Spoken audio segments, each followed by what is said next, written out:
I rise tonight because I believe sincerely that our country is in crisis. Buddy, the only crisis is your craving for attention.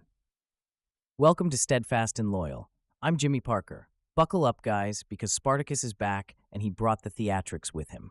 Cory Booker, yes, the senator from New Jersey, the same guy who once declared himself a gladiator in the Senate, just pulled an all-nighter to rant about absolutely nothing. He called it a protest, but let's be real, it was a one-man pity party with a live mic. Booker claims America's collapsing, the rich are getting tax breaks, and college campuses are apparently a battlefield of ideas.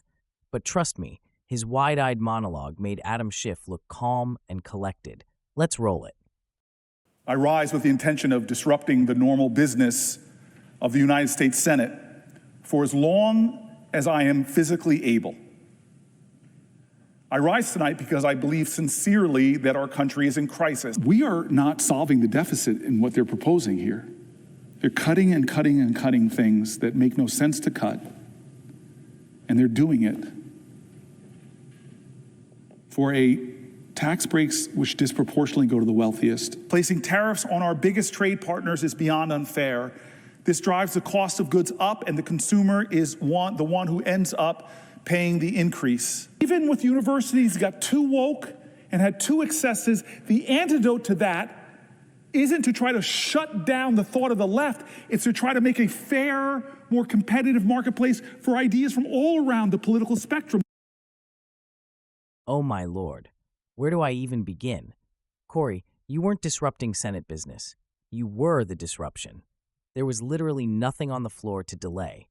You stood there, eyes bulging like you'd just mainlined Red Bull and Rachel Maddow, talking about a crisis that only exists in your talking points binder.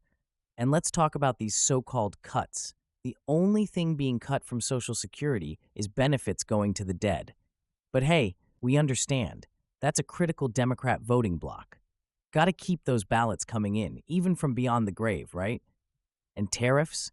You mean the same ones that were part of Trump's America First strategy to stop countries like China from bleeding us dry? The horror. Now look, I may not be thrilled about the Canadian tariffs for my own reasons. I've got skin in that game, and yeah, some of those policies sting in the short term. But you know what? As Trump said, we've been getting ripped off for decades, and that has to stop. These other countries, China, Mexico, even Canada, they've been playing us like a fiddle while our leaders were too busy apologizing and signing lopsided deals. Trump came in and flipped the table. Was it messy? Sure. But at least someone was finally willing to put America first. So when Booker gets up there wide-eyed and whimpering about unfair tariffs, I've got news for him. Fairness isn't when America gets screwed politely, it's when we stop being the global doormat. Maybe if Democrats spent less time crying over trade policy and more time fighting for our workers, they wouldn't be staring down the lowest approval ratings in modern history. Oh, and the universities are too woke? You don't say. But your solution is to just, what? Talk longer? Please. Booker, this wasn't a filibuster. This was a filibusted ego trip. You weren't Spartacus. You were Spartacus, drowning in your own performative bullshit. And can we talk about how this guy kept going on about how genius is evenly distributed across rich and poor neighborhoods like he just discovered gravity? Hey, Cory, thanks for the TED Talk no one asked for. We know, smart kids exist everywhere. That's why we want to fix the system, not bury it in bureaucracy and union kickbacks. Then he whined that dismantling the Department of Education by executive order was somehow an assault on the Constitution. Newsflash, the same agency that's been around since the Carter years and has presided over declining test scores and exploding costs isn't some sacred institution. It's a monument to federal failure. You want to talk about harm? Let's talk about that. And he kept praising Chris Murphy like he was his emotional support senator. He's been with me the whole night, he said, like they were filming a buddy movie called Sleep Deprived and Delusional. Honestly, I wouldn't be surprised if there were scented candles and a Spotify playlist for this filibuster flop. Worst part, Booker called this a fight for the soul of America. No, Cory, this wasn't a fight. It was a sad little performance. A one-man stage play that no one paid to see. And the only soul at risk here is yours for wasting all of our time with this performative bullshit.